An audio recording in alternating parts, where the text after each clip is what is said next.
আপন ফ্যামিলি মার্টের উপরে একটা রেস্টুরেন্ট হয়েছে, তো আজকে ফার্স্ট যাচ্ছি।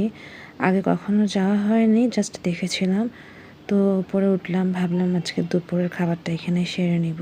কিন্তু উপরে এসে বসে মেনু দেখলাম যে না, 1:3 এরকম সেট মেনুও নেই বা 1 পার্সন খাওয়ার মতো ওরকম নেই। তো কিছু করার নেই, নেমে পড়লাম। তারপর আপন ফ্যামিলি মার্টের ভেতরেই আমি দেখো কি বানাচ্ছি, মানে আমিই বানাচ্ছিলাম, বলে বলে দিচ্ছিলাম। ভাইয়া আমাকে সুন্দর করে সুইট কর্ন বানিয়ে দিয়েছিল। চিলি গুঁড়া, চিলি গুঁড়োটা একটু বেশি চিলি দেন। গুঁড়া। হ্যাঁ, আর একটু দেন। একটু চাট মশলা, হুম চাট মশলা, সুগার, হুম, হালকা সুগার না হলে টেস্ট হয় না তো। লেমন। লেমন, হ্যাঁ।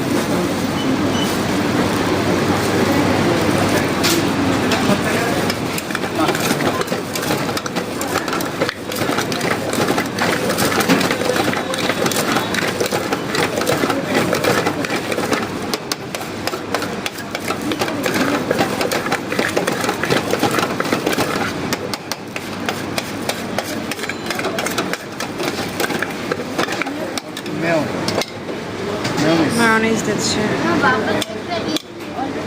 হ্যাঁ হ্যাঁ, কিন্তু 20 টাকা ডিউ ছিল, 20 টাকা পাবো।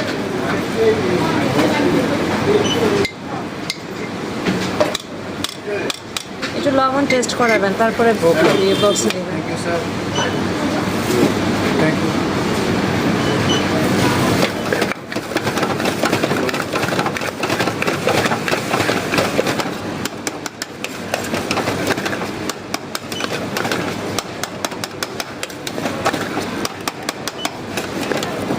টেস্ট করবেন একটু ম্যাম? হুম, কারণ আমার একটু মনে হচ্ছে লবণ আর একটু সুগার লাগবে, লেমনও লাগতে পারে। ওকে, থ্যাংক ইউ। যা চান তাই। লেবু লাগবে, লবণ লাগবে একটু।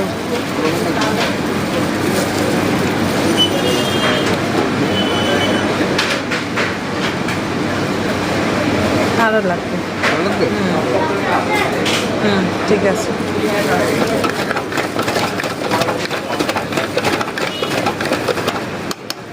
একটু সুগার দেন, অল্প একটু, সুগার, হালকা একটু।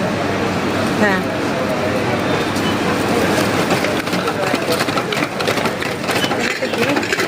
Sweet, sweet. ও এটা ঝাল ছাড়া।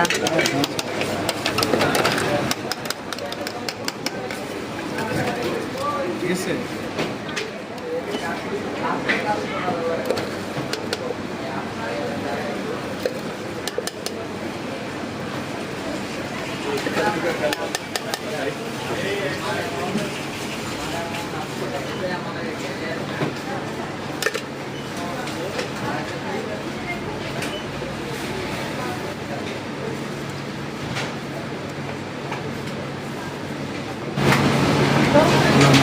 Thank you. বেশ সুন্দর করে মায়োনিজ দিয়ে আমাকে গ্রেভি করে বানিয়ে দিয়েছে। আমি এখন টেস্ট করছিলাম, আমার কাছে তো ভালোই লাগলো। তো আমি লবণ এবং সুগার সাথে ওই যে লেমনটা বাড়িয়ে নেওয়াতে পারফেক্ট হয়েছে। যাই হোক, আমার খাওয়া শেষ। এখন ঠান্ডা খেতে ইচ্ছে করছিল, ভাবলাম একটা আইসক্রিম খাই। তারপর মনে পড়লো যে একটা ভাইরাল হয়েছে না দুবাই পিস্তাচিওর এই চকবারটা, তো ভাবলাম এটা একটু নিয়েই দেখি। ব্যাস নিলাম। তো 150 টাকা নিয়েছে। আমি আজকে ফার্স্ট খাচ্ছি। মাঝখানে আমি ফেসবুকে স্ক্রল করে অনেক দেখতাম, মানে এই পিস্তাচিওর এই চকবারটা অনেক রিভিউ দেখলাম, এবং এটা নাকি দুবাইয়ের ভাইরালের মতোই করেছে। সেই তোমার দুবাইয়ের ভাইরাল যে চকলেট না, তো সেই চকলেটের মতো করে এই আইসক্রিমটা বানিয়েছে। আমি রিক্সায় উঠে বসে খাচ্ছিলাম। প্রথমে 2টা বাইট নিলাম, আমার কাছে না কেমন টেস্ট লাগে নাই। উপরের যে চকলেট এবং ক্রিসপি ক্রিসপি যে লাচ্ছা শ্যামার মতো থাকে না, ওইটা কাটাইফ বলে, তো কাটাইফ দেওয়াটার কারণে একটু ক্রিসপি লেগেছে। বাট ভেতরের যে আইসক্রিমটা পিস্তাচিওর কালার সব কিছু, ওটা একটু ফমি ফমি লেগেছে এবং অন্যরকম লেগেছে, মানে পাউডারি পাউডারি। আমার কাছে অত ভালো লাগে নাই। নর্মালি চকবার যে আমরা খাই কত ভালো লাগে, তো সেরকম আমার কাছে লাগে না। এটা জাস্ট আমার পার্সোনাল অপিনিয়ন শেয়ার করলাম। এক একজনের কাছে এক এক রকম লাগতেই পারে। যাই হোক, রিক্সায় বসে বসে খেতে খেতে ভুল রাস্তা চলে আসছিলাম। যে ব্লকে চলে গিয়েছিলাম। তারপর ভাইয়াকে বললাম যে এই রাস্তা না, আমি তো ভাবলাম আপনি নতুন রাস্তা দিয়ে নিয়ে যাচ্ছেন। তো উনি আবার আমাকে ঘুরিয়ে নিয়ে আমার বাসা পর্যন্ত পৌঁছে দিল। যাই হোক, ফার্স্ট এক্সপেরিমেন্ট চালালাম আজকে সেই ভাইরাল আইসক্রিমটা খেয়ে। ওভারঅল মিলে আলহামদুলিল্লাহ শুকরিয়া। মাঝে মধ্যে এরকম এক্সপেরিমেন্ট চালাতে ভালোই লাগে, কি বলো তাই না? ভালোই তো লাগে। যাই হোক, বাসায় চলে আসলাম।